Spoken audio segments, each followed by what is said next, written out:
সুমি ছিল ৮ বছরের একটি মিষ্টি মেয়ে। সে নদীর ধারের একটি ছোট্ট গ্রামে থাকত। তার সবচেয়ে ভালো বন্ধু ছিল এক দয়ালু ডলফিন। ডলফিনটির নাম ছিল ঝিলিক।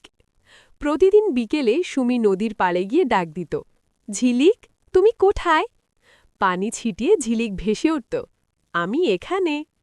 একদিন সুমি একটু মন খারাপ করে নদীর ধারে বসেছিল। তার প্রিয় শামুকের খোলসটা হারিয়ে গেছে। ঝিলিক জিজ্ঞেস করল, কি হয়েছে সুমি? সুমি বলল, আমার সুন্দর ঝিনুকটা হারিয়ে গেছে। ঝিলিক হাসল, চিন্তা করো না, আমরা খুঁজে বের করব।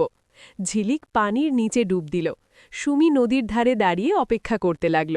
চারপাশে সবুজ গাছ, হালকা বাতাস আর আকাশে সাদা মেঘ সব যেন চুপ করে আছে। কিছুক্ষণ পর ঝিলিক মুখে একটি চকচকে ঝিনুক নিয়ে ফিরে এলো। এইটা কি তোমার? সুমি খুশিতে লাফ দিল, হ্যাঁ, এইটাই তো। ঠিক তখন পাশের নৌকা থেকে একজন কাকু বললেন, ওহ, কি সুন্দর বন্ধুত্ব। সুমি হেসে বলল, ঝিলিক আমার সেরা বন্ধু। ঝিলিক আনন্দে পানিতে গোল গোল ঘুরতে লাগল। সেদিন সুমি বুঝল, সত্যিকারের বন্ধু থাকলে কোনো কিছু হারিয়ে গেলেও ভয় নেই। সত্যিকারের বন্ধুত্ব সব সমস্যার সমাধান করতে পারে।